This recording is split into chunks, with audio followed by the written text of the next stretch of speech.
Hello friends, कैसे हैं आप सब? बढ़िया। आज हम वर्ग समीकरण हल करने की एक बहुत ही फास्ट सुपर फास्ट विधि को देखने वाले हैं। और चाहे वो वर्ग समीकरण कैसा भी हो, यानी कि उसमें एक्स स्क्वायर के गुणांक के रूप में 1 हो या कोई दूसरी संख्या हो, यानी कि वर्ग समीकरण के मूल आपको पूर्णांक के रूप में मिलते हो या परिमेय संख्या के रूप में मिलते हो, तो आप वर्ग समीकरण को बहुत ही फास्ट हल कर सकते हैं। कैसे, आइए जानते हैं। अब देखिए, हमें सबसे पहले क्या करना है, जैसे मान लीजिए वर्ग समीकरण लिखा हुआ है, तो आपको क्या करना है कि सबसे पहले तो आप ये चेक कीजिए कि वो प्रॉपर फॉर्म में है कि नहीं। प्रॉपर फॉर्म में बोलने का मतलब ये कि ये जो उसका जनरल रूप है a x square b x plus c, आप उस रूप में उसको देखिए कि वो फिट है कि नहीं है। सबसे पहले एक्स स्क्वायर वाला पद हो, फिर एक्स वाला पद हो, फिर कांस्टेंट पद हो, तो ठीक है। अब आपको क्या करना है कि एक्स स्क्वायर वाला जो गुणांक है, एक्स स्क्वायर का जो गुणांक है और ये कांस्टेंट टर्म है, इसको आपको गुणा करना है। तो मैंने 10 और -21 को गुणा कर लिया, तो ये मुझे मिल गया -210। ठीक है, -210 मेरे को मिल गया। अब मेरे को क्या करना है कि ये जो मध्य पद वाला जो गुणांक है, यानी एक्स का गुणांक कितना है, -1। ठीक है, अब उसको मेरे को ऐसे दो भागों में तोड़ना है, ऐसे दो भागों में तोड़ना है कि उन भागों का गुणा करने पर ये -210 आना चाहिए। तो वो कैसे आएगा सर? तो देखिए, उसका भी एक शॉर्ट ट्रिक है। आप एक काम कीजिए, आपने इस 10 और 21 को गुणनखंडित कीजिए, यानी कि इसको और बारीक तोड़िए, तो आपको एक नया आइडिया मिलेगा। कैसे? देखिए, ये माइनस को रहने दो, 10 को तोड़ सकते हो आप 2 गुणित 5, और 21 को तोड़ सकते हो आप 3 सत्ते 21। ठीक है, अब आप देखेंगे, गौर से देखेंगे, इसमें से ऐसे दो दो टुकड़े या तीन तीन टुकड़े आपकी मर्जी से, सुविधा से आप ऐसे पकड़ो कि उनको मेरे को जोड़ने घटाने पर कितना आना चाहिए, -1 आना चाहिए। तो आप देखेंगे यहाँ पर 5 तिये 15 की जोड़ी को देखो आप, और 2 सत्ते 14 की जोड़ी को देखो, यानी कि मेरे को ऐसे दो हिस्से मिल रहे हैं, 5 तिये 15 और 2 सत्ते 14। अब आप ये दिमाग लगाओ कि 15 और 14 में मैं क्या करूं, ऐसा प्लस माइनस क्या लगाऊं कि मेरे को जो x का जो गुणांक है, जो -1 है, वो मुझे मिल जाए। तो सर, आपको -1 चाहिए ना, इसलिए आप पहले तो आप इनको जोड़ो मत, आप इनको घटाओ, क्योंकि घटेगा तब ना 1 आएगा, जुड़ेगा तो ये 29 हो जाएगा। दोनों में प्लस लगा दोगे तो +15 +14 +29 हो जाएगा, और दोनों में माइनस लगा दोगे तो -15 -14 -29 हो जाएगा। लेकिन हमको 29 तक नहीं जाना है, हमको तो x का गुणांक कितना है, -1, हमको तो वो लाना है। तो क्या करना पड़ेगा, तो आपको एक में प्लस एक में माइनस करना पड़ेगा। किस में प्लस किस में माइनस करना पड़ेगा, तो क्योंकि आपको -1 लाना है, इसलिए बड़ी संख्या में माइनस लगाइए और छोटी संख्या में प्लस लगाइए। तो -15 और +14 आपको ऐसे दो टुकड़े या दो हिस्से या दो गुणनखंड मिल गए इस चीज के, कि उनको प्लस माइनस करने से जो है वो -1 तैयार होता है। तो ये आपके जब दो गुणनखंड मिल जाए, तो अब आप क्या करें, जो ये अगला स्टेप है, ये पहला स्टेप, स्टेप नंबर फर्स्ट, ये स्टेप नंबर 2 कि आपने उसका गुणनखंड प्राप्त कर लिए। स्टेप नंबर 3 क्या कहता है कि जब गुणनखंड प्राप्त हो जाए, +14 को मैं सिर्फ 14 बस लिखता हूं तो भी ठीक है, तो जो एक्स स्क्वायर का गुणांक है, कितना है एक्स स्क्वायर का गुणांक, 10, उसको आप दोनों में डिवाइड करो। ठीक है, कर लिए डिवाइड। अब चौथे स्टेप में क्या करना है आपको, चौथे स्टेप में इन दोनों का चिन्ह बदलना है, जो माइनस है उसको प्लस करना है, जो प्लस है उसको माइनस करना है। ये आपका आंसर आ गया। आप इसको सरलीकृत कर लीजिए, इसको 5 से 15, 5 दूनी 10, और 2 सत्ते 14, 2 पंचे 10, तो 3/2 और -7/5, ये आपका आंसर आ गया। यही आंसर है, ये एक्स की वैल्यूज हैं, ये इस समीकरण के रूट्स हैं या इस समीकरण के मूल हैं, आप ऐसा कहिए।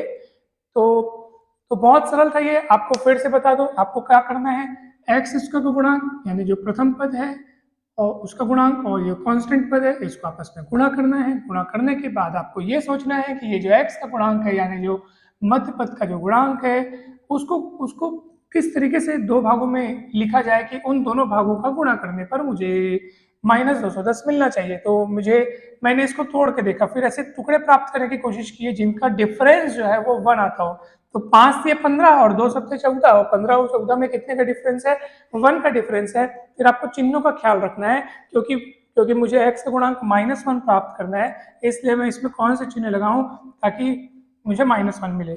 अगर मैं यहाँ माइनस लगा देता, यहाँ प्लस लगा देता, तो +15 में -14 का अगर आप मतलब 14 को घटाते, तो वो आपको +1 मिलता है ना सर।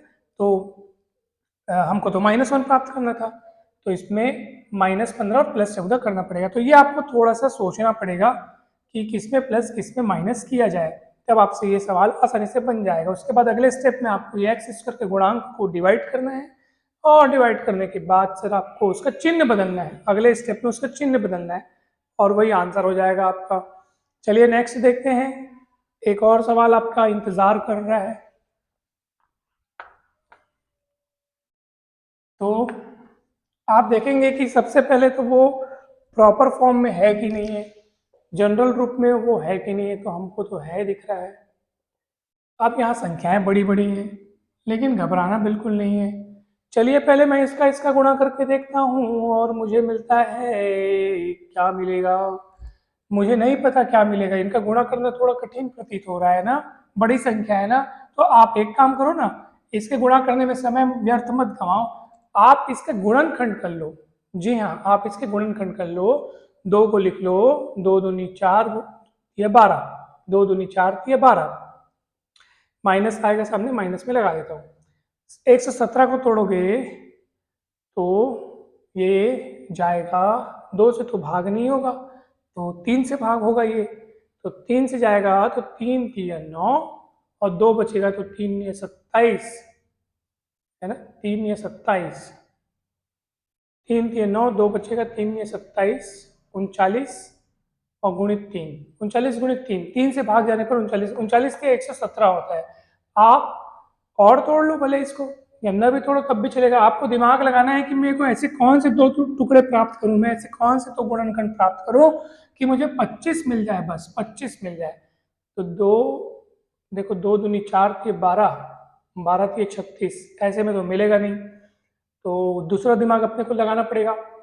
और दूसरा दिमाग क्या है कि आपको यहाँ पे 25 प्राप्त करने के लिए ना 39, 2 दूनी 4 थी 12, और 39 थी 117, ये तो टुकड़े तो ठीक हो गए, लेकिन अब मुझे क्या करना पड़ेगा कि एक काम करता हूँ, मैं इसको और ब्रेक करता हूँ, जब दिमाग न लगे तो आप इसको और ब्रेक कर दीजिए। 13 गुणित 3 कर दो, फिर 3 कर दो। अब दिमाग लगा के देखो आप कि आपको 25 मिले, ऐसा कुछ दिमाग लगाओ।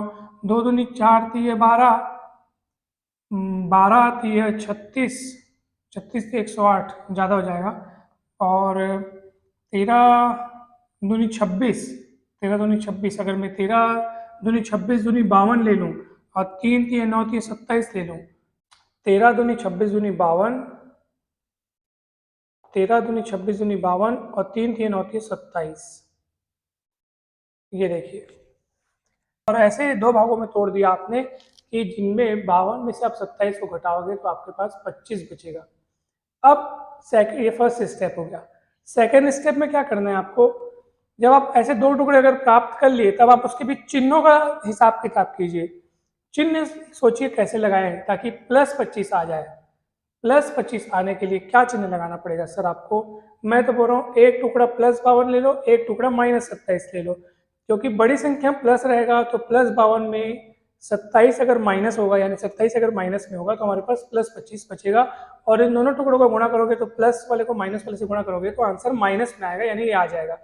तो जब ये दोनों गुणनखंड प्राप्त हो जाए तो स्टेप नंबर 3 में क्या करना है आपको, एक्स स्क्वायर के गुणांक से दोनों को डिवाइड करना है, यानी 52/12 और माइनस 27/12, और फिर ये आपका आंसर आ गया। आप इसको सॉल्व कर लो। आप 4 के 12 और 4 13 52, 13 चौक 52 होता है, तो 13/3, और इसको आप 3 ये 27, 3 चौक 12, तो 13/3 और -9/4, ये आपका आंसर आ गया। बहुत सरल था, कोई कठिनाई की बात नहीं है। चलिए ये दोनों सवाल आप लोग बना करके दिखाइए, ऐसे ही बना करके दिखाना है, ये आपका होमवर्क है। अगर बन जाए तो मुझे कमेंट करके आप ज़रूर बताइए कि सर बन गया, ताकि मुझे खुशी मिले और मैं ये विश्वास मुझे हो जाए कि ये आपको समझ में आया है। ये मेथड बहुत सरल है। और वीडियो कैसा लगा दोस्तों ज़रूर बताइए। वीडियो अच्छा लगा हो तो लाइक कीजिए, चैनल को सब्सक्राइब कीजिए, वीडियो को शेयर कीजिए। आप सभी का बहुत बहुत धन्यवाद।